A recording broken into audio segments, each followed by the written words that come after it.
தமிழகத்திற்கு புதிய ரயில்கள் மற்றும் ரயில் நிறுத்தங்கள் அறிவித்துள்ள மத்திய ரயில்வே அமைச்சர் அஸ்வினி வைஷ்ணவுக்கும் பிரதமர் நரேந்திர மோடிக்கும் இணையமைச்சர் எல் முருகன் நன்றி தெரிவித்துள்ளார்.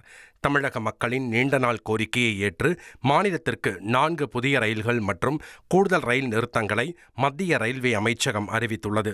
பாலக்காடு பொள்ளாச்சி மின்சார பயணிகள் ரயில்கள், மயிலாடுதுறை காரைக்குடி பயணிகள் ரயில், போத்தனூர் தன்பாத் அம்ரித் பாரத் எக்ஸ்பிரஸ் மற்றும் திருநெல்வேலி மங்களூரு எக்ஸ்பிரஸ் என 4 புதிய ரயில்கள் இயக்கப்பட உள்ளன. மேலும் மங்களூரு ராமேஸ்வரம் ரயில் உடுமலைப்பேட்டை பரமக்குடியிலும், தாம்பரம் ராமேஸ்வரம் ரயில் பன்ருட்டியிலும் நின்று செல்ல வழிவகை செய்யப்பட்டுள்ளது.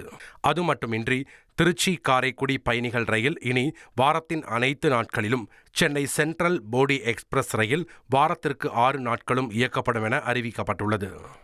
1,27,00,000 மனங்களை வென்ற தந்தி டிவி யூடியூப் சேனல். தவிர்க்க முடியாத தம்ப்நெயில்ஸ், கலக்கலான கான்டென்ட்ஸ். நீங்களும் இந்த குடும்பத்தில் இணைய இப்பவே சப்ஸ்கிரைப் பண்ணுங்க.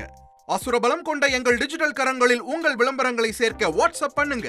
8939888378. Email advtthanditv@dttv.in.